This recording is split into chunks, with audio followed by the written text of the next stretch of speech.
Bonjour à toutes et à tous. Je vois que vous êtes nombreuses et nombreux, peut-être parce que la situation française permet à la gauche de relever la tête en Europe et permet de tracer un horizon pour la justice sociale, pour un meilleur partage des richesses. Et j'ai le plaisir, au nom du groupe de la gauche au Parlement européen, d'accueillir aujourd'hui Jean-Luc Mélenchon, qui est le leader de la France Insoumise, le candidat qui a fait 22% à l'élection présidentielle l'année dernière, il y a 2 ans maintenant. Notre notion du temps en ce moment est un peu particulière, et qui, évidemment, dans le contexte politique que vous connaissez en France, a un retentissement particulier. Parce que, à l'heure où je vous parle, le nouveau Front Populaire, fondé par la France Insoumise, a remporté les élections en France. Et cette victoire, on l'a vu aujourd'hui avec nos camarades du groupe de la gauche, est une lumière dans les ténèbres de l'extrême droite européenne, est une lumière dans les ténèbres de l'extrême droite européenne à l'heure où un 3e groupe d'extrême droite pourrait se créer au Parlement européen. Notre groupe de la gauche sera le groupe de la résistance, le groupe de l'antifascisme, mais aussi ce groupe qui permettra à la gauche de relever la tête, comme nous avons permis à la gauche de relever la tête avec la France Insoumise en France. Et je ne serai pas plus long pour laisser la parole à Jean-Luc Mélenchon, qui, comme vous le savez, a été député européen et de retour parmi nous comme observateur avisé, mais aussi avec beaucoup d'attentes de la part des membres de notre groupe qui regardent l'exemple français, comme je le disais, comme un exemple pour la gauche partout en Europe. Qu'est-ce que je dois faire? Je dois d'abord vous dire bonjour, voilà qui est fait. Merci d'être là. Je me demande ce qui attise votre curiosité comme ça. Bon, j'ai été invité à m'exprimer ce matin devant le groupe La Gauche. Ah, voilà, je te cherchais. Et j'ai bien compris que beaucoup de gens en Europe regardaient de notre côté en France. Et je comprends qu'ils aient ressenti une immense surprise en même temps qu'un intense soulagement, car au cours des 3 semaines qui ont suivi la dissolution, il n'y a pas eu un seul commentaire, une seule analyse, un seul sondage qui ait donné autre chose que l'extrême droite en tête et le nouveau Front Populaire en dernier. Et la situation s'est manifestée exactement à l'inverse.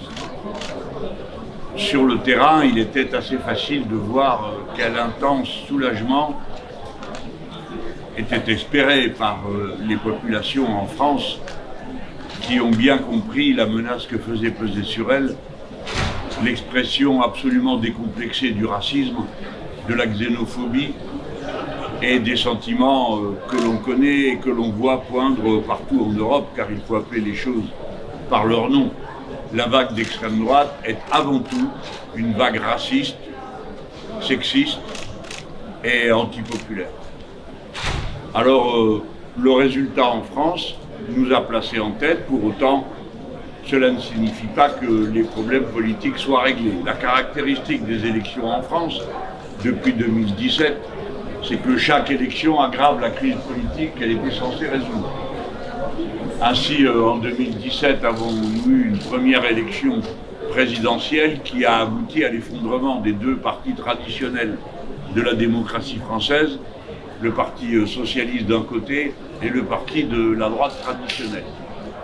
En 2022, pour la seconde fois, cette situation s'est aggravée et c'est fini dans une espèce de faux semblant du même sempiternel match entre l'extrême centre et l'extrême droite.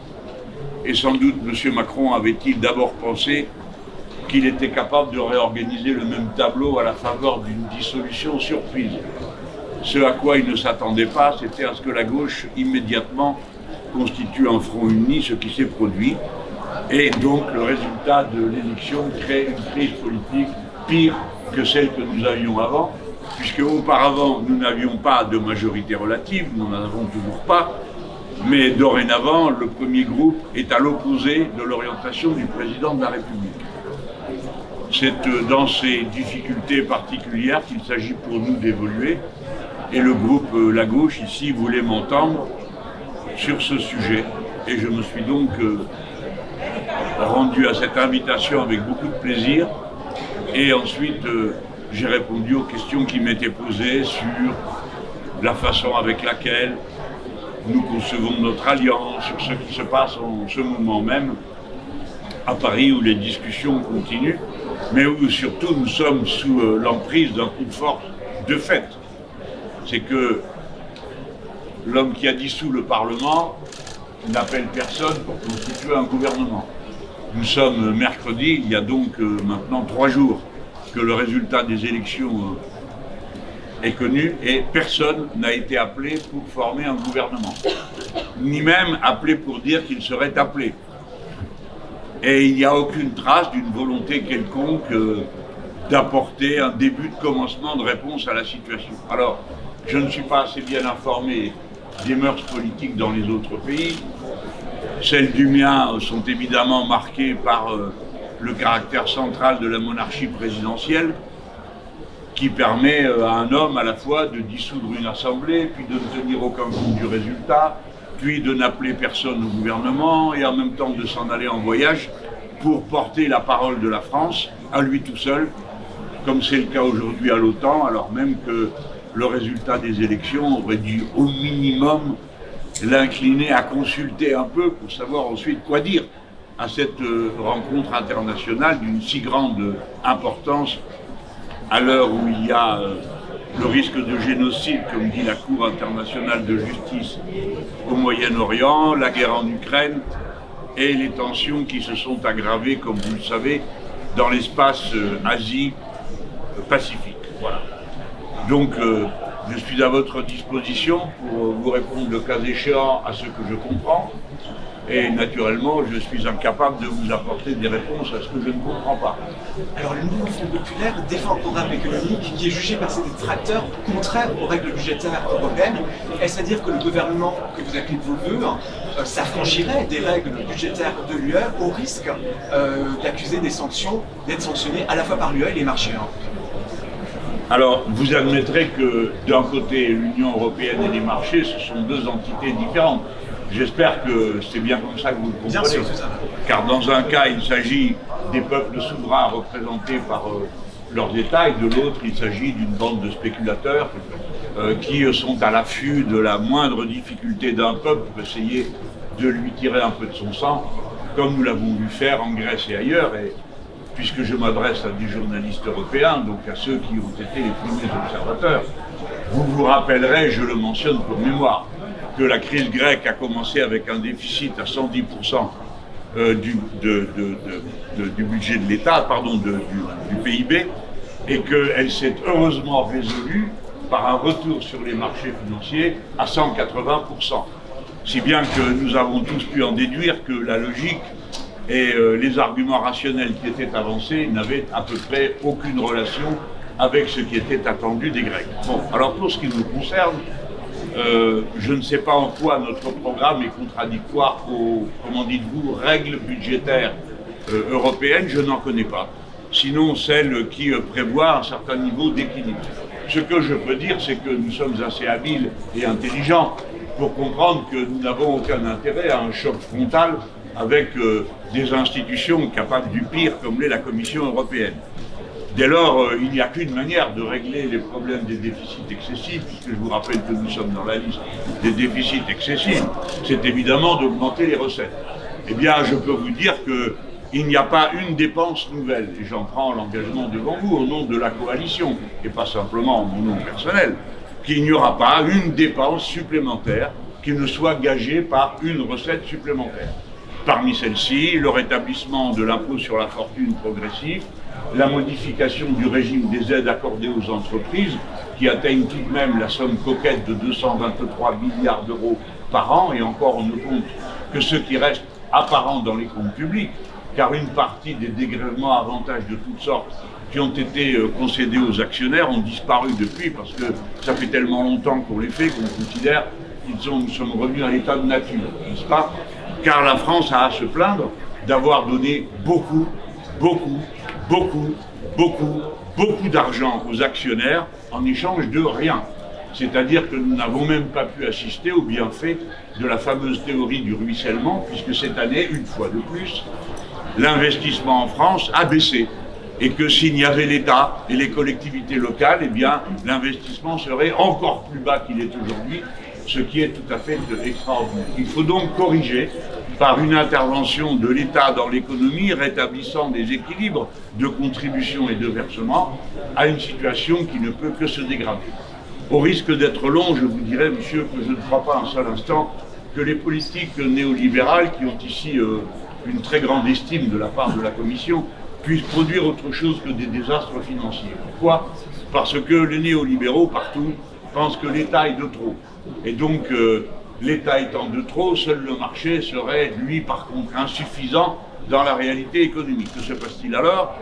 L'État, eh bien, supprime des contributions des plus riches, gorge les plus riches d'argent et coupe dans les services publics. Si bien que, comme il diminue les recettes, il ne lui est possible de faire des dépenses qu'avec de l'emprunt.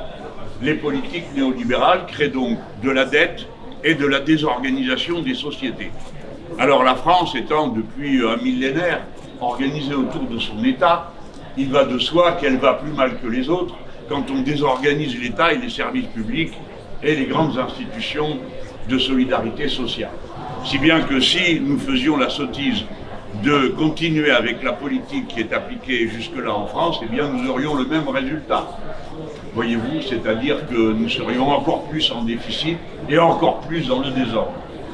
Voilà ce qui est arrivé à la France. Et bien sûr, nous avons l'intention de corriger ça. Si bien que j'ai presque envie de remercier la Commission européenne de nous avoir mis dans la liste des déficits excessifs, car sinon on aurait dit que nos gouvernements agressaient gratuitement le capital et le bienfaisant marché. Nous ne l'agresserons pas gratuitement, nous le prendrons à la gorge parce que cela nous a été imposé par la Commission européenne qui pense que nos déficits sont excessifs. Il faut donc augmenter les recettes. Et la bonne question n'est pas combien ça coûte, mais qui est-ce qui va payer. Est-ce qu'il appartient au président de nommer le prochain commissaire européen français? En Europe, dans les démocraties parlementaires, le vote a une certaine importance. Et dès lors qu'il y a un vote, en général, les autorités s'en réfèrent au vote. Normalement, puisqu'il y a quelqu'un de nouveau à nommer, eh bien, sans doute, le président de la République devrait-il tenir compte du résultat du vote. Et nous, le nouveau Front populaire, première coalition au Parlement, devrions-nous être consultés. Hein. Et peut-être même que dans certains pays, on aurait l'audace de penser que le premier groupe d'une Assemblée nationale est celui qui est le mieux placé pour désigner les commissaires. Mais la monarchie présidentielle a ceci de particulier, c'est qu'elle invente elle-même ses propres règles au fur et à mesure que le temps passe. Si bien que plus le temps passe, plus elle se rapproche de l'ancien régime où la seule règle qui existait était celle du bon plaisir du prince. Dès lors, votre question, et là je n'en ai pas la réponse, c'est au prince qu'il faut poser la question. Et comme vous le savez, la Bible dit « Malheur aux peuples qui ont un enfant pour prince ». Est-ce que ça peut être un Premier ministre issu du PS, par exemple? Hier, Olivier Faure a dit qu'il s'en sentait capable. Je ne crois pas que ce soit une question européenne.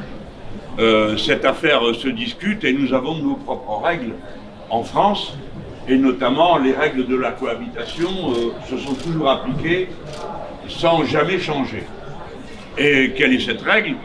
C'est que le groupe politique qui est en tête désigne le Premier ministre. Le groupe politique qui est en tête, c'est le nouveau Front populaire.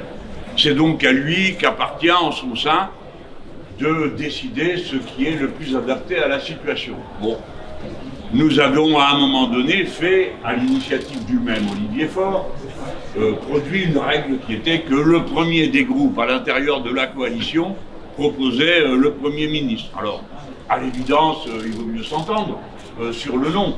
Et c'est sans doute ce que tout le monde cherchera à faire. Ce n'est pas à vous que je ferai l'injure de dire que ce genre d'arrangement inclut souvent toutes sortes d'aspects et que, bon, ces aspects sont d'autant plus faciles à faire coïncider qu'on a la sagesse de le faire dans une certaine pénombre à l'égard des yeux des observateurs. Donc, dernière question, battez-vous, mais s'il vous plaît. Allez-y. Vos divergences. Attendez, vous pourrez entendre une femme, si ça ne vous ennuie pas. Voilà. Gentil, merci. C'est à propos de l'Ukraine. Donc, puisque vous avez mentionné plusieurs fois la paix et la paix, est-ce que vous êtes prêt à négocier, même avec la Russie, sur les conditions que Poutine pose, surtout à la lumière du bombardement de Ormadat? Madame, nous examinerons la situation à la lumière des événements qui ont eu lieu depuis l'invasion.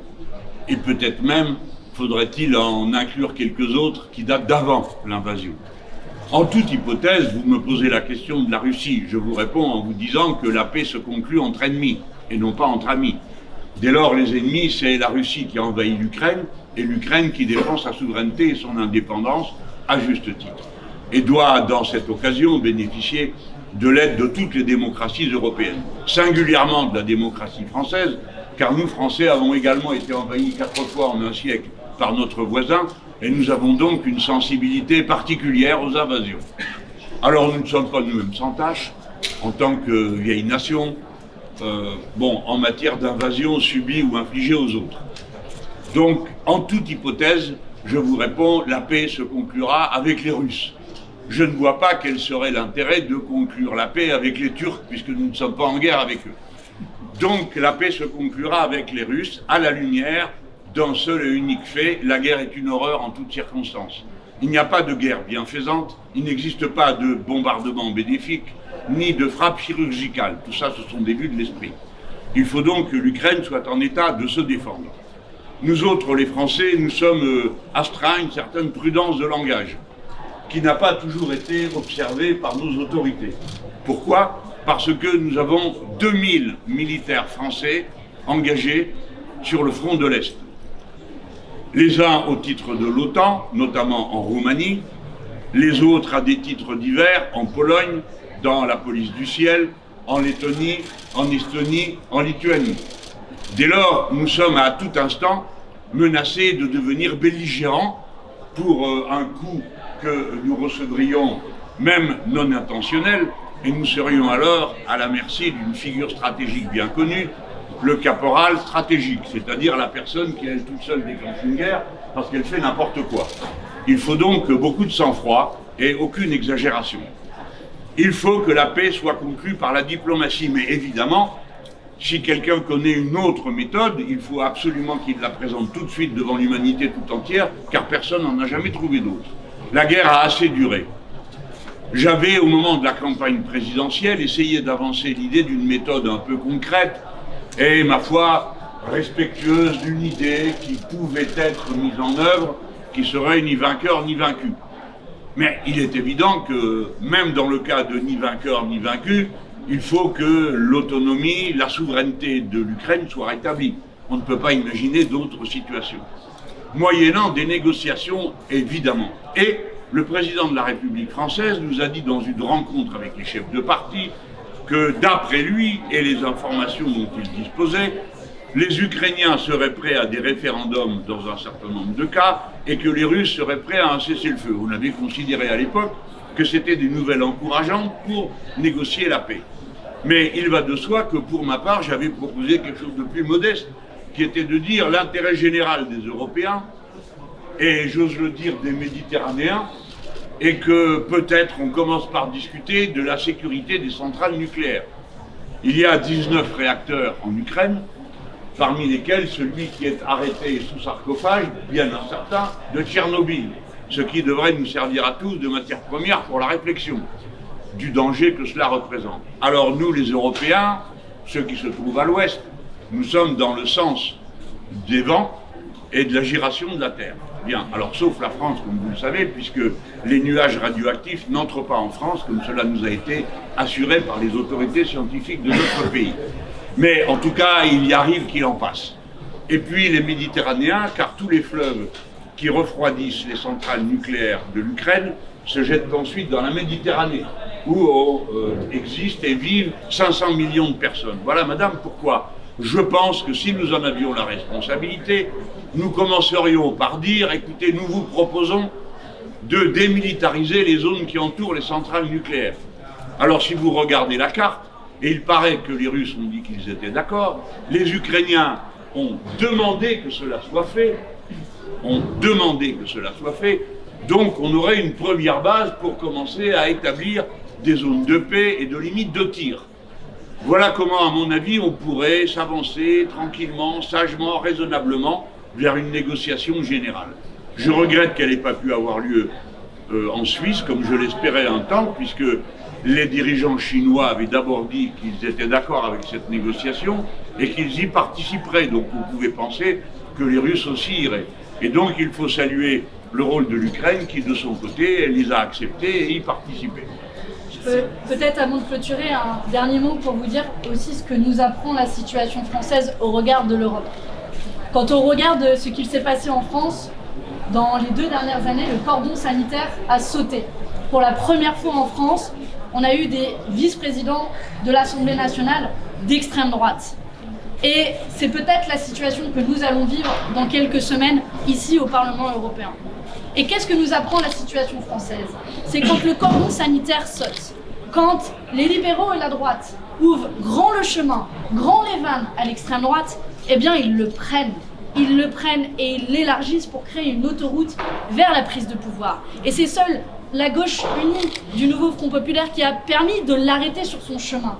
Mais nous savons que trop bien la force de l'extrême droite en France, et nous savons que trop bien la responsabilité des libéraux et de la droite qui ont ouvert ce chemin à la prise de pouvoir de l'extrême droite en France que nous avons réussi à arrêter. Cette leçon, il faudra la prendre pour le Parlement européen dans la semaine qui suit. Dans la semaine qui suit, nous allons élire des députés à la présidence et à la vice-présidence du Parlement européen. Notre collègue ici, Younous Omarjee, a été désigné candidat pour notre groupe au Parlement européen. Mais nous posons aussi des valeurs et un principe très clair. À chaque fois qu'on commence à élire à des postes de responsabilité l'extrême droite, alors l'extrême droite est prête à prendre le pouvoir. C'est un avertissement à un moment où le cordon sanitaire va peut-être sauter dans notre Parlement européen, à l'heure où il y en a une course à l'échalote entre les 3 groupes d'extrême droite. Pour la première fois de notre histoire, notre Parlement détiendra 3 groupes d'extrême droite. Eh bien, nous demandons à ce qu'un cordon sanitaire très clair se tienne vis-à-vis de ces 3 groupes politiques. Et jamais, jamais, nous ne laisserons toutes celles et tous ceux qui voudraient renvoyer dos à dos l'extrême gauche et l'extrême droite soi-disant. Rappel utile, notre groupe s'appelle le groupe de la gauche au Parlement européen et la France insoumise est classée à gauche et non à l'extrême gauche à l'Assemblée nationale en France. Premier rappel utile. Et deuxième rappel utile, surtout, souvenez-vous qu'à chaque fois qu'on ouvre les vannes, alors l'extrême droite est prête à prendre le pouvoir et est prête à l'accaparer. On ne sait pour combien de temps pour remettre en cause nos libertés fondamentales, l'état de droit, les droits des minorités et surtout pour diviser nos concitoyens françaises et français mais européens en fonction de leur religion et de leur couleur de peau. Je pense que c'est un rappel utile, y compris pour les libéraux et la droite qui leur ont ouvert le chemin et qui ont perdu en France. Parce que la victoire du nouveau Front populaire est d'abord une défaite du macronisme. J'espère que cette leçon se disséminera partout en Europe à l'heure où on s'apprête à élire notre président ou présidente et vice-président du Parlement européen et à l'heure où la nouvelle Commission européenne s'apprête à se mettre en place aussi. Ce qui me permet de dire un dernier mot sur la responsabilité en matière économique. L'avertissement lancé par la Commission européenne à la France n'a pas été lancé au nouveau Front populaire, a été lancé au gouvernement en place et notamment au ministre de l'économie, Bruno Le Maire, qui a creusé les déficits de la France de 50 milliards d'euros chaque année en faisant des cadeaux fiscaux très importants aux plus riches et aux multinationales de notre pays. Et c'est d'ailleurs la raison pour laquelle nous avons aussi notre groupe, mais collectivement au sein du nouveau Front populaire, refusé les nouvelles règles budgétaires et les nouvelles règles d'austérité qui vont s'appliquer dès cette année. Et si nous arrivons au pouvoir en France, alors nous serons un point d'appui pour tous les autres États en Europe, mais aussi pour la gauche qui se bat dans plein d'États pour refuser ces règles budgétaires. Et quand je vois que ça a été possible en Espagne de taxer les plus grandes fortunes ou taxer les super profits, il n'y a non seulement pas de raison que ça ne se fasse pas en France, mais surtout que ça ouvre le chemin au reste de l'Europe. Donc on va vous laisser avec ce mot d'espoir dans un ciel un peu assombri en Europe. Mais on espère avoir littéralement ramené le soleil en Belgique et à Bruxelles. Et pour ceux qui ont vécu les inondations d'hier, vous savez de quoi je parle. Et j'espère que cette lumière va continuer à se disséminer puisque, comme vous le savez, notre groupe de la gauche au Parlement européen est revenu plus fort avec 46 députés et nous jouerons le rôle central qui est le nôtre dans les mois et les années à venir pour combattre l'extrême droite. Nous avons réussi à le faire en France, il n'y a pas de raison qu'on n'arrive pas à le faire dans le reste de l'Europe. Merci beaucoup à vous toutes et à vous.